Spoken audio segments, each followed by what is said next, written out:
Hola mis amigos, and possible amigas. My name is Taffer16. Welcome back to another episode of Reading Your Comments, episode 113. It is Thursday. What is today? February 11th, 2021.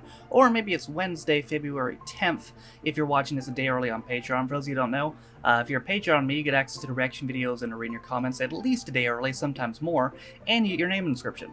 But regardless of what day you were watching this on, let's read some comments. I never thought YouTube would be easy. I made a couple videos on this channel before I decided to start another. I weirdly started wanting more viewers, but I've got a Facebook page with a few followers, but I'm hesitant to show my face on it. Don't know how you're comfortable with being on screen in front of so many people. Honestly, I don't really have self-confidence issues because I'm very much aware of what I look like, and I don't really give a shit. Like, I'm very much, like, I'm self-aware. Like, I am aware that I'm not conventionally attractive. Like, that's not, we don't have to pretend like I am, because I'm not. Like, that's just fact of the matter. If in terms of common attractiveness on a scale from 1 to 10, I'd maybe be a 4, you know? So, I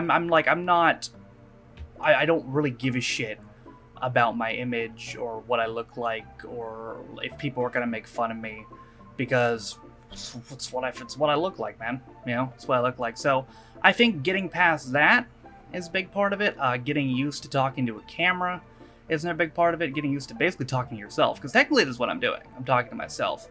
You have to get used to the sound of your own voice as well. If you edit your own videos, that can take a little bit as well, getting used to the sound of your own voice. Like, I don't like the sound of my own voice, but I'm fine with it, you know? Like, I don't like hearing myself talk, but I'm fine with how I sound, because I've been editing my own voice for years. So, really, it's about just self-confidence, and just, being confident in who you are, and self-acceptance, and really just not giving a shit about what a bunch of randoms on the internet think of you. 70s or 80s music is a tough choice. I don't think I could choose between them either. Yeah, I mean, yeah, that's too close. If you're in the comments, I mean, if you have bias, maybe, what do you think? 70s or 80s music? I don't know. I can't make that distinction. It's just, they're two just incredible eras of music, and I don't think I could possibly choose. How did you decide which shows to review when you initially started making review videos? Keep up the good work. Well, thank you. So a little story time, a little bit then. So I was a gaming channel for like 2 years, and in like March of 2017, my friend Hotshot, this is YouTube, this is internet alias, his real name's Martin, asked me, like, hey, just randomly, just out of the blue, I was streaming, and he was in my stream, and he's like, hey, if I make you a compilation of British children's shows, would you do a reaction video for it? And I was like, sure, because I had never done anything like that. It was all exclusive gaming videos. I'd never done anything different. So, sure, why not? So he made it for me, and the next month in April, I did it. And it got a little bit of traction. It became the most viewed video on my channel. It's my first video to ever hit 10,000 views. That was pretty cool. And then later that year, in November, I did soap operas. Now, when I did the soap operas, I left out... Coronation Street was not in the compilation. It was Hollyoaks, EastEnders, and something else. I forget what there was 1 or 2 more in there. But the point is... Coronation Street was not in there.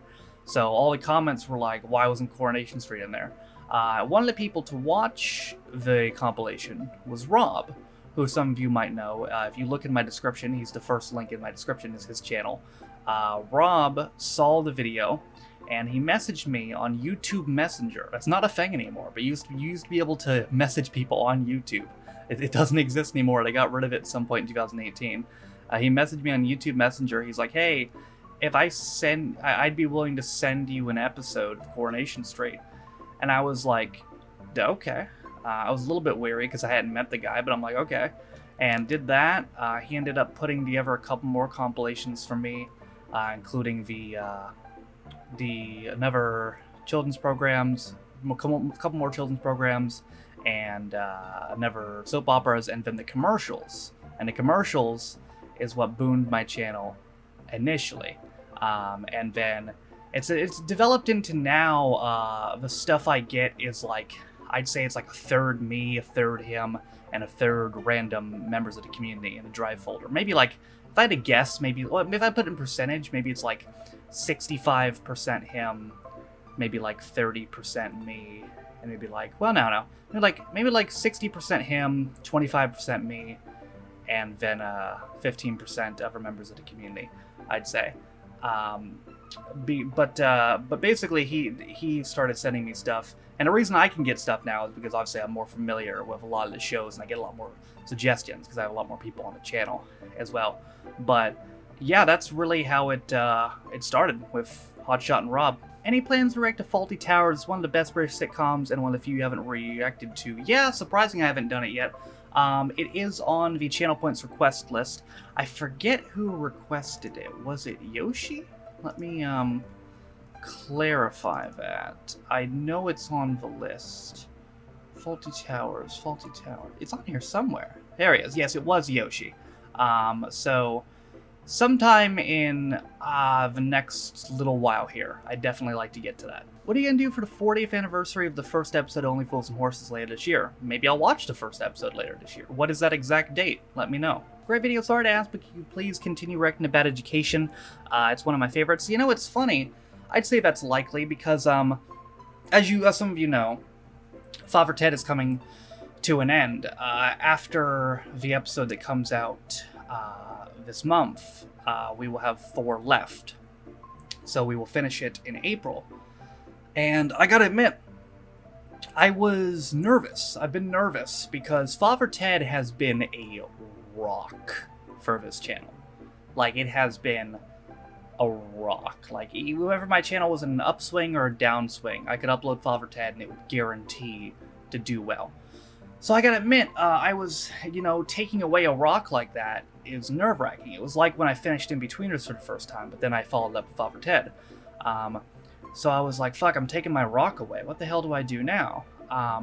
But then I uploaded Bad Education, and that video now has over 1,300 likes and well over 40,000 views in just the, 2 weeks it's been out. So, I may have just found another rock. Like when you react to Gimme Gimme Gimme, glad you brought back the show. Speaking of possible rocks, the original Gimme Gimme Gimme reaction now has over 60,000 views. The new one might have over 20 by the time this video goes up, so maybe look at that as well. The woman who played Beryl in Gimme Gimme Gimme was the owner of the dodgy hotel in Jolly Boys outing. Oh, okay, yeah, she was the lady who owned the creepy hotel and locked them out, locked the doors after 11 p.m. or something like that, or midnight or something. Okay, yeah, I didn't put that together. That's a cool fun fact, though. More Gimme Gimme Gimme is always welcome. It's so underrated. If you do carry on with them, it's probably best to watch in order. It's not essential that you do this, but if I remember correctly, there are a few times I make comments about things that have happened in previous episodes. Got you. Yeah, it's different for different series for me. Like, I've jumped around in Father Ted, I've jumped around in Still Game, but on contrast to that, I did In-Betweeners in order. I'm doing IT Crowd in order. I'm doing Phoenix Nights in order. So if you're wanting me to get into a series, just let me know if I need to do it in order or not, or if I can jump around. But if I need to do Gimme Gimme Gimme in order, then I will. He mentions Jill Dando at 503. She was a famous TV news anchor / journalist who was shot dead not long after this episode came out, and they never found who did it. Really? And that episode was was centered around Crime Watch as well. That's fucking eerie. You should try Game On 1995. It's like Friends with Adults. I believe that is actually also on the Channel Points request. So yes, that will happen in the future as well. Fun fact, the actress that plays Sue is married to none other than Philip Glenster, aka Gene Hunt, in real life. Really? Well, we're going to be seeing more of Gene next week. 2 sitcoms about a gay man and a straight single woman made around the same time. The USA had Will and Grace, and UK had Gimme Gimme Gimme. Yeah, you know what's funny? Well, first off, that comment does not form an opinion because it's just stating facts. They did come out about around the same time. But I got some comments from people saying like, oh, we came out with the show Gimme Gimme Gimme, and the US just ripped us off and came out with Will and Grace. And I was just sitting here like, y'all know Will and Grace came out first, right?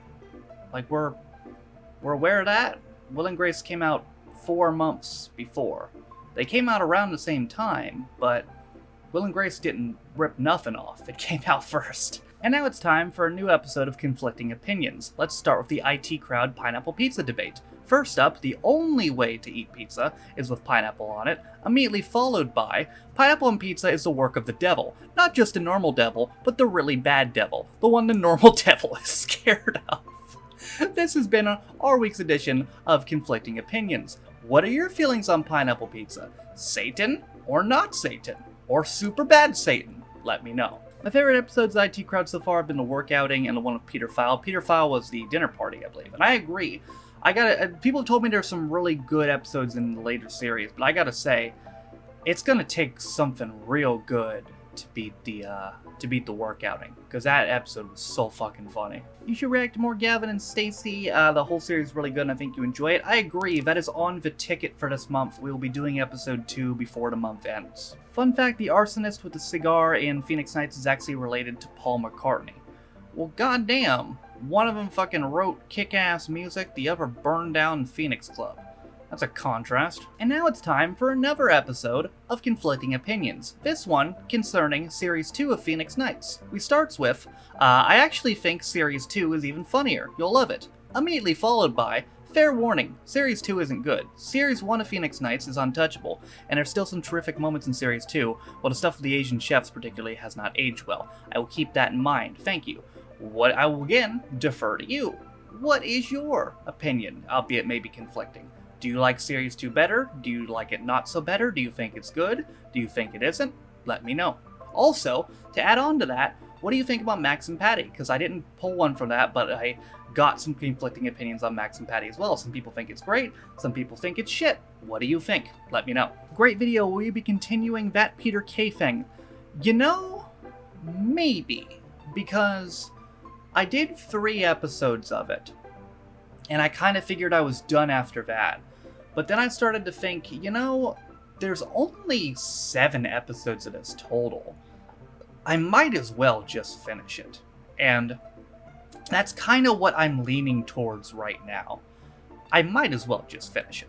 Alright, y'all, that's going to do it for another episode of Reading Your Comments. Per usual, the comments in this video were pulled from 4 videos. Last week's Reading Your Comments, episode 112, American Rex to Gimme Gimme Gimme 2, American Rex to the IT Crowd 12? Yeah, I think it was 12, and American Rex to Phoenix Nights 6. So, the places to comment, if you want a chance to get your comment read next week, are as follows. This video, the reaction to One Foot in the Grave, which came out yesterday, the reaction video that comes out on Friday, and the reaction video that comes out on Monday. Those are the places to comment if you want to get your comment read in next week's episode of Reading Your Comments. But that, ladies and gentlemen, is going to do it for me today. I hope you guys enjoyed it. Thank you guys for watching. If you liked it, be sure to like it. If you didn't like it, don't. If you want to follow any of my social media links, my Twitch, where I stream every single day, my second channel, Free 16 Reviews, my Twitter.